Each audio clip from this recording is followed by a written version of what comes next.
प्रधानमंत्री खड़े हुए हैं। ईवीएम हटाओ, बैलेट पेपर लाओ।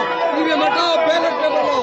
ईवीएम हटाओ, बैलेट पेपर लाओ। ईवीएम हटाओ, बैलेट पेपर। जंतर मंतर पे ईवीएम हटाओ, बैलेट पेपर वापस लाओ के लिए हम लोगों ने पुलिस से परमिशन मांगी थी कि हम इलेक्शन कमीशन को एक ज्ञापन देंगे, जंतर मंतर पे एक सभा करेंगे जिसमें ताकि हमारी वोट की जो चोरी ईवीएम के द्वारा करके सरकार जीत रही है, हम लोग चाहते हैं कि ये इलेक्शन कमीशन जिसको संविधान ने फ्री फेयर ट्रांसपेरेंट चुनाव कराने की जिम्मेदारी दी है, वो इलेक्शन कमीशन से हम ये मांग करने आए हैं कि हमें उस ईवीएम पे बिल्कुल भरोसा नहीं है।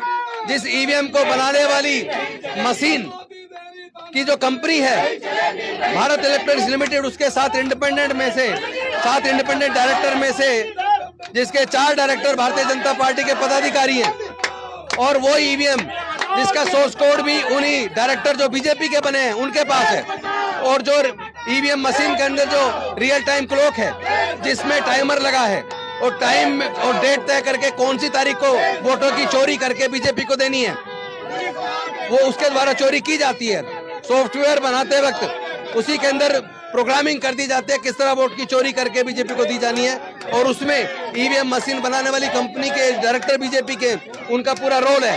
और हम इलेक्शन कमीशन से मांग करते हैं कि हमें बिल्कुल भी ईवीएम पे भरोसा नहीं है, हमें बैलेट पेपर वापस लाना है, हमें बैलेट पेपर वापस चाहिए। हम आपका काम देख चुके हैं, हमने देखा जिस तरह चंडीगढ़ के मेयर के चुनाव में आपके बीजेपी के पदाधिकारी को प्रिजाइडिंग ऑफिसर बना के और जिस तरह की धोखाधड़ी की गई, इंडिया गठबंधन के 20 में से 8 मतों को इनवैलिड करार दे दिया और 20 के मुकाबले 16 मत वाली बीजेपी को मेयर बनाया गया।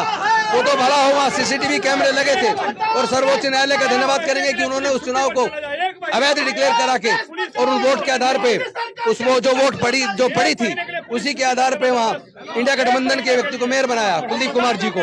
लेकिन हम इस लड़ाई को तब तक जारी रखेंगे जब तक ईवीएम हटाकर बैलेट पेपर वापस नहीं आ जाता। और ये जो फंडामेंटल राइट है, ये देश के संविधान ने हमें दिए हैं, उसका दिल्ली की पुलिस उसका वायलेशन कर रही है। अगर जंतर मंतर पे भी हम सरकार के खिलाफ धरना प्रदर्शन करके अगर अपने वोट के अधिकार को सुरक्षित करने की मांग नहीं कर सकते तो हम जाएंगे कहाँ? हम निश्चित तौर पे इस लड़ाई को लड़ेंगे और हम जीतेंगे। मोदी तेरी तानाशाही